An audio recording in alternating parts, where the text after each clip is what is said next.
Heureux et aimable internaute de Bokesinezali TV, bienvenue au sein de votre émission Masolo Yamboka. Masolo Yamboka aujourd'hui dans la salle Villanova. Pour quelle cause? C'est pour la commémoration d'une année d'emprisonnement de l'honorable Vital Kamerhe Wakaningini que nous sommes réunis, on s'est liés tous à Smith. Et ils nous ont appelés avec beaucoup de considérations Bokesinezali TV pour venir couvrir cet événement, montrer comment est-ce que les militants a eu un sébar commémorer une année d'emprisonnement Yandeko Vital Kamerhe. Sans plus tarder, nous vous laissons vraiment de suivre en exclusivité ce qui se passe à l'intérieur. HM, héritier Mungulu, mais Mabiso Nakati pour que Balandi Nabiso Bamona.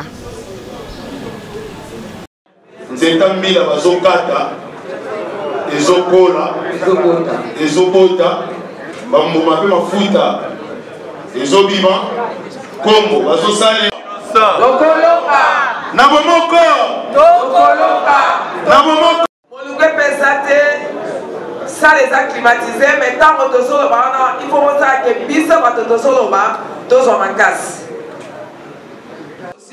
mais à tout le bâti la raison c'est que tu vas kebele mais awa nous contact la main direct tant on va y être moto toi va faire qui monte au pizza kasi on to lia. Bon, on a le sable, on a la prière, on a présent en Gaï. Mais bino, on a le moto, mais on a le il y a ce moto! Il y a yo yo, nalela, bako kende, bako zongaye. Yo yo yo, biso kaka na Kamerhe. Bako kende, bako zongaye. Biso kaka na Vital Zongaye Biso kaka na Kamerhe Angai mwana nalela yo yo na Biso kaka na Kamerhe Angai mwana nalela yo yo nalela Angai mwana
oh Joël pas jouer mais la chose Siko Tom mais comment déjà pour un dépôt bah moi soit déjà chez Bako kende bako zongaye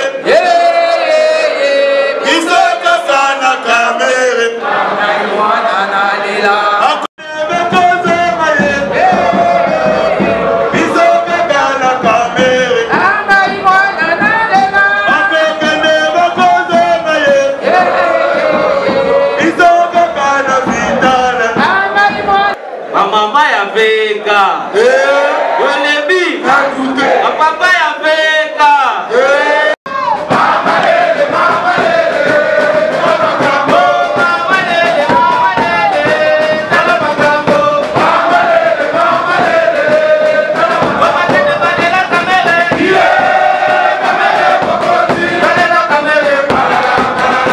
Kamerhe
Aujourd'hui, le 8 avril 2021, il y a exactement 365 jours depuis que notre président national, l'honorable Vital Kamerhe, manque à sa famille biologique, dont certains membres sont ici présents, et d'autres qui n'ont pas pu se joindre à nous ce jour.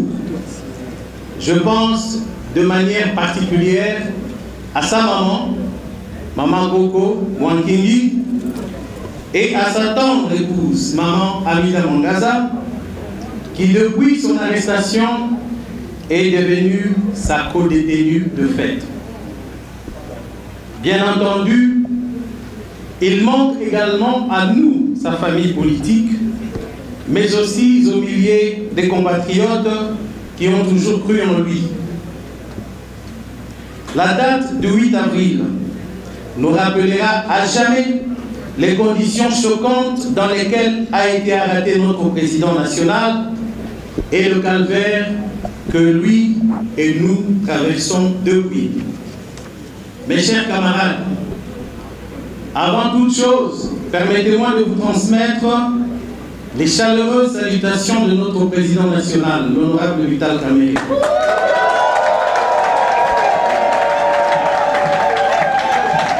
de son lit de malade au centre hospitalier Nganda, il est fier de vous. Fier de vous, puisque vous avez tenu bon, résisté contre vents et marées et maintenu la flamme de notre parti, et ce, malgré les pronostics des prophètes de malheur. Chers camarades, alors que les détracteurs prédisaient la disparition de l'UNC au lendemain de l'arrestation de notre président national, vous avez prouvé le contraire en renforçant davantage l'unité et la cohésion au sein de notre famille politique. Aujourd'hui, l'UNC est debout et plus que jamais déterminé à maintenir sa flamme sur l'ensemble du territoire national et à faire face à toute éventualité grâce à l'engagement et à la détermination de tous ces militants et toutes ces militantes que vous êtes. Camériste, une campagne qui a eu le mérite de galvaniser les militants, de renforcer la cohésion au sein du parti et de contribuer fortement à la réussite des grandes manifestations organisées sur toute l'étendue de la République. Une éloquente réaffirmation de l'ancrage national de l'UNC et du leadership de son président national qui va au-delà des frontières nationales. Ces échanges nous ont permis de rapprocher la hiérarchie du parti de sa base. À travers elle, nous avions également recueilli les avis des uns et des autres, grâce auxquels nous avons mis en place des stratégies communes pour défendre la cause de notre leader. Car nous sommes et restons convaincus que l'arrestation, la détention, le procès et la condamnation de notre président national sont injustes. C'est pourquoi nous ne cesserons de clamer très haut son innocence. C'est pourquoi nous ne nous fatiguerons jamais de réclamer un procès juste et équitable en sa faveur et son acquittement pur et simple. C'est pourquoi, pour la énième fois, nous continuons à demander son évacuation pour des soins appropriés vu la dégradation de son état de santé.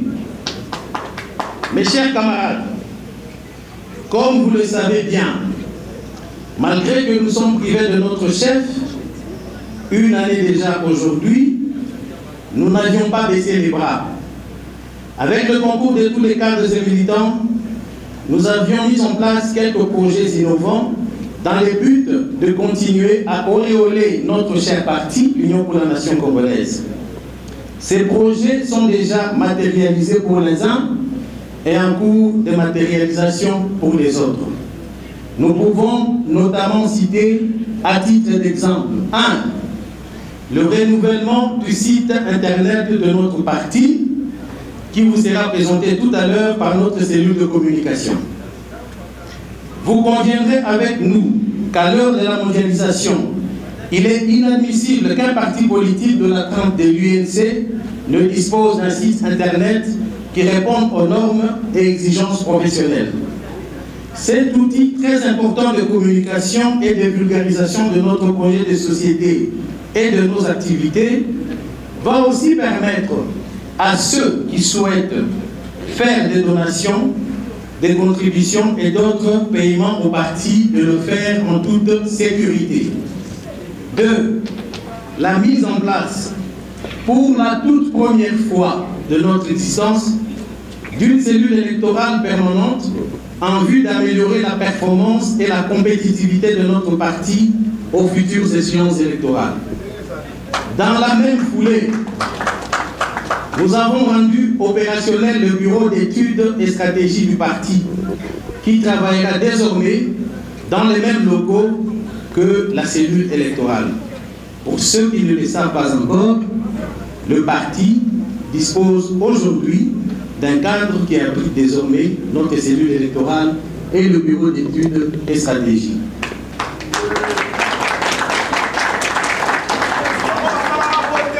Dans un premier temps, les deux structures travailleront sur base d'un cahier de charges axé sur une bonne analyse des dernières élections et la préparation de celles à venir. L'objectif principal étant de constituer progressivement une base de données pour nos futurs candidats, de mieux les aligner sur fond d'une meilleure compréhension des réalités démographiques, politiques et socio-économiques de chaque circonscription électorale. Bref, de mieux préparer les futures échéances électorales. Nul doute, ces outils nous permettront aussi de mieux préparer nos témoins pour sécuriser nos voix. 3. Nous avons acquis un logiciel moderne spécialement conçu pour la gestion des partis politiques avec le matériel informatique adapté qui va permettre aux partis, et ce aussi pour la toute première fois depuis sa création, de disposer d'une base de données de ses membres, mais surtout d'imprimer des cartes de membres plastifiées et biométriques en remplacement des cartes actuelles devenues obsolètes et donc on ne maîtrise plus la gestion.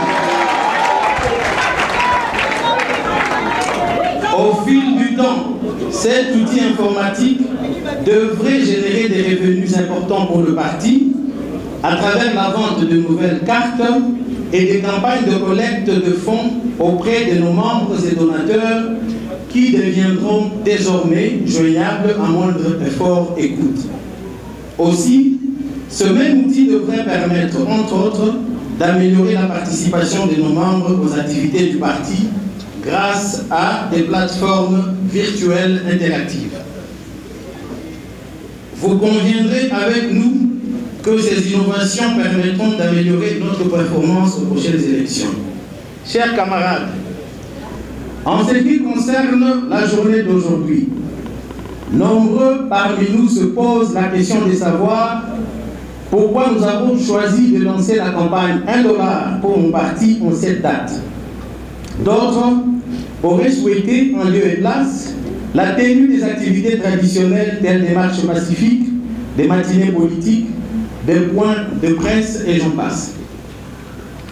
En toute humilité, nous pensons que la panoplie des activités incluses dans le programme de cette manifestation, qui a commencé par une prière et qui va se poursuivre avec la projection du documentaire titré « Le verdict du temps », suivi du lancement du site internet rénové du parti, et enfin par le lancement de la campagne 1 $ pour mon parti, répondra au mieux aux attentes des uns et des autres.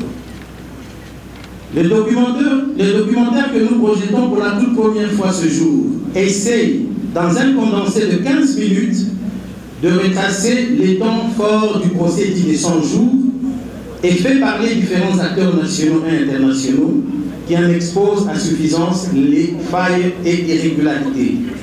Ceci, pour nous, est une forme de manifestation de notre désarroi et frustration face à ce procès incongru qui continue à défrayer la chronique.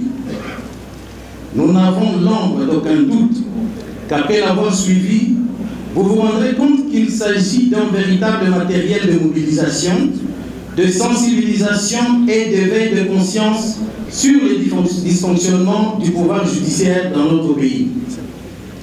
Une question qui nous préoccupe au plus profond et à la fois une interpellation pour une justice juste et équitable. Le lancement du site internet réaménagé de notre cher parti politique, quant à lui, reflète l'ambition qui nous anime de faire de l'UNC, à l'image de son leader, un parti avant-gardiste qui se projette avec conviction et assurance dans l'avenir par la modernisation de sa gestion.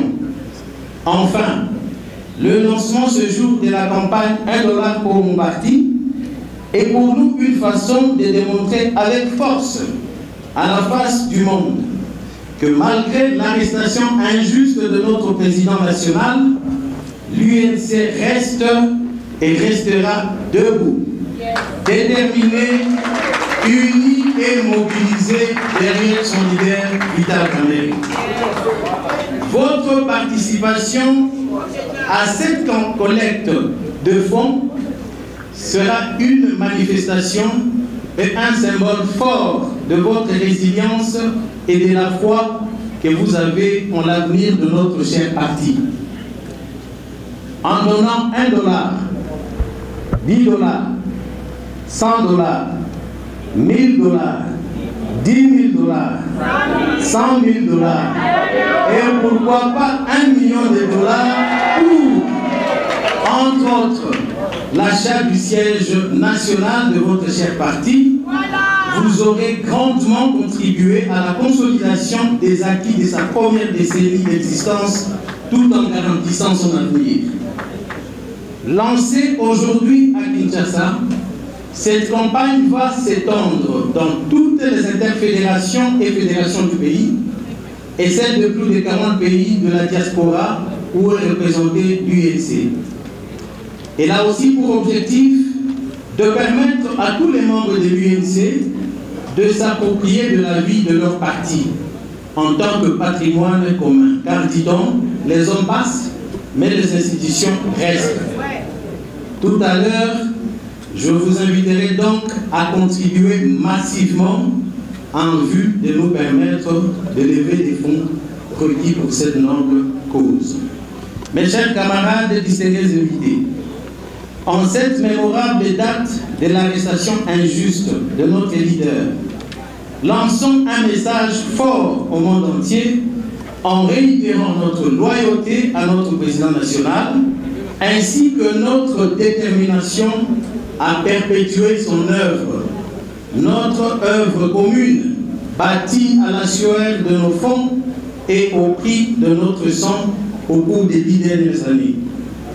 Bravant toutes les difficultés et traumatismes causés par son abrupte arrestation, son procès et sa condamnation expéditive, ensemble, nous avons fait preuve de résilience et de la capacité de ne pas perdre de vue la nécessité d'assurer la survie et la consolidation de notre parti politique, tout en militant pour sa libération et son alignement.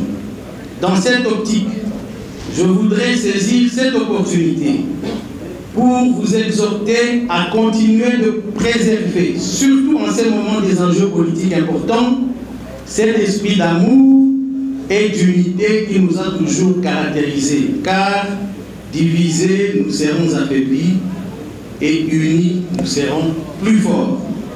Chers camarades, compagnons de lutte, tout au long de ce voyage pénible et plein de vicissitudes, vous m'avez témoigné de votre soutien, de beaucoup d'affection et d'encouragement qui m'ont permis de garder intact ce grand temple qu'est notre cher parti. Je vous en remercie du fond de mon cœur.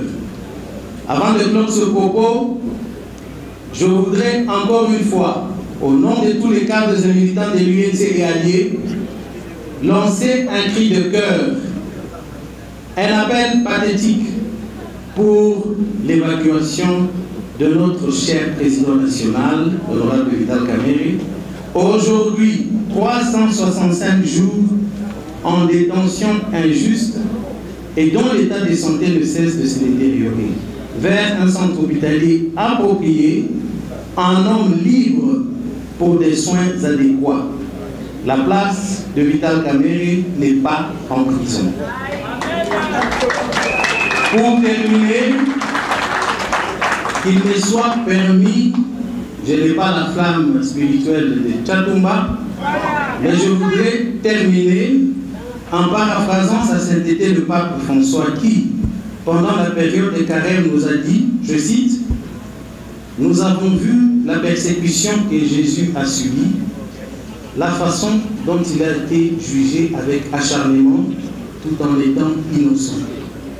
Prions ensemble aujourd'hui pour toutes les personnes qui souffrent pour un jugement injuste. » Fin de citation. Que vive l'Union pour la nation congolaise, que vive son président national, que vive la République démocratique du Congo. Je vous remercie.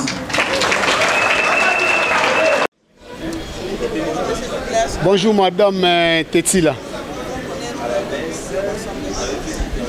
Merci pour votre question. Aujourd'hui, nous sommes venus ici pour remercier l'Éternel, pour rendre grâce à notre Dieu, le Dieu créateur, parce qu'aujourd'hui, le 8e, l'honorable Vital Kamerhe M. Innocent vient de totaliser une année d'injustice. Nous avons compris tout le monde. Pendant les procès 100 jours, M. Innocent était condamné diaboliquement, machiavéliquement. Comme Machiavel disait que non, toute personne qui détient le secret du pouvoir, il faut l'éliminer. Donc nous avons compris que non, l'honorable Vital Kamerhe M. Innocent, on lui a écarté pour les enjeux politiques. Nous sommes venus ici que le Dieu de miséricorde, sa grâce puisse s'accomplir chez l'honorable Vital Kamerhe Innocent. Il est tellement malade là où il est. La raison pour laquelle nous sommes venus ici, nous demandons que l'injustice, parce que la limite ici, une année c'est déjà beaucoup, que l'honorable Vital Kamerhe soit acquitté. Mais aujourd'hui nous sommes en train de parler ici.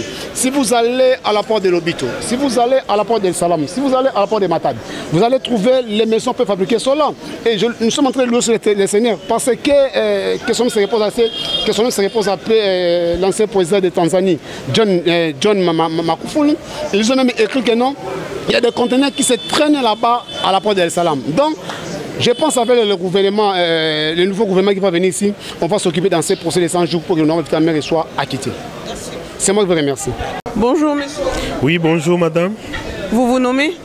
Je m'appelle Didier Boudjo, je suis SPEN. Au sein de l'INC. Au niveau de Petentique à l'INC, oui. Oui, monsieur, nous vous avons vu en pleine commémoration d'une année d'emprisonnement, injustement selon vous. Quels sont des mécanismes ou soit de pistes que vous avez mis pour la libération de votre chef? Bon, tout d'abord, nous sommes des enfants d'un père qui prône la paix. Hein? On n'a pas un mécanisme comme tel que nous pouvons mettre en place pour qu'il soit libéré. Notre seule confiance est à la justice. Et cette vraie justice qui doit venir de Dieu, parce que la manière dont s'est produit ces procès, je pense que plus d'un observateur a remarqué, c'est un procès politique. C'est un procès où on a cherché la tête de Vital Kamerhe à coûte que coûte, alors qu'en ce jour, les choses démontrent que tous ces biens qu'hier on disait qu'il a pillés sont en train d'être découverts jour après jour dans des ports. Autrement dit, c'est un procès qui a été fait vague pour qu'il se retrouve à cet endroit. Et comme vous le remarquez, qu'est-ce que vous allez demander au chef de l'État? Parce que vous êtes en coalition avec UDPS, vous êtes un parti aussi qui détient aussi le pouvoir. Évidemment, nous sommes un parti ordonné. Jusque-là, il n'y a pas eu un mot d'ordre dans ce sens-là. Nous croyons encore à la justice, nous croyons à la libération de Vital Kamerhe. Nous ferons des manifestations pacifiques pour que notre président soit libéré. Et encore une fois de plus, qu'ils autorisent aussi aux avocats de Vital Kamerhe qui siègent encore en France jusqu'aujourd'hui, qui n'ont jamais reçu l'occasion de venir le défendre, qu'ils l'autorisent à ces avocats-là, qu'ils puissent venir défendre notre président. C'est ça, c'est notre souci, c'est ça notre souhait. Et vous savez, Vital Kamerhe, c'est l'espoir de l'Est. Hein? Je vous dis ça comme ça, moi je suis Itourien, au moment où je vous parle, c'est tout l'Itourie qui regrette la situation dans laquelle se trouve notre président, parce qu'il défendait la paix, il défendait les territoires, ainsi de suite. Donc il est le symbole de la paix, le symbole de la défense nationale. Donc nous avons besoin de cet homme qui est pétri d'intelligence, pétri de sagesse, pour qu'il vienne donner son coup de main à ce régime qui a tant besoin de lui pour évoluer. Vraiment. Voilà, merci à HM Héritier Mungulu de nous amener encore à l'intérieur. Vous avez vu vous-même ce qui s'est passé en exclusivité. Tout à l'heure, on a reçu Moussana Bisso, ce qui s'est payé na bilili à l'élo, bopé sa merci. N'a pas tout dit qu'on a ngamba coordination, pe na ngambo. Ya bilili Héritier Mungulu, moto accompagné Bisso pour que tout soit réalisé spécial une année d'emprisonnement pour l'honorable Vital Kamerhe qui était l'ex-directeur du chef de l'État. Vous avez vécu ce qui s'est passé. Milomoro Bolandi, comment est-ce que l'événement s'est déroulé? Non, comète. Nous vous laissons seulement de suivre et de partager la vidéo pour que les gens qui ne se sont pas encore abonnés, nous vous invitons encore d'adhérer à la famille Bokisénézali TV. Lorsque vous abonnez, cliquez sur la cloche pour qu'à chaque instant, les émissions vont entrer, vous aurez vos notifications. Merci beaucoup à ceux qui nous soutiennent et à ceux qui nous aiment. Là, je vois Sami Boss depuis France. Monsieur Tsungu Barnabé, Dadi Chakayenga, tout le monde qui nous soutienne et qui nous tienne compagnie. Que le Seigneur vous accompagne et soit avec vous. Merci beaucoup.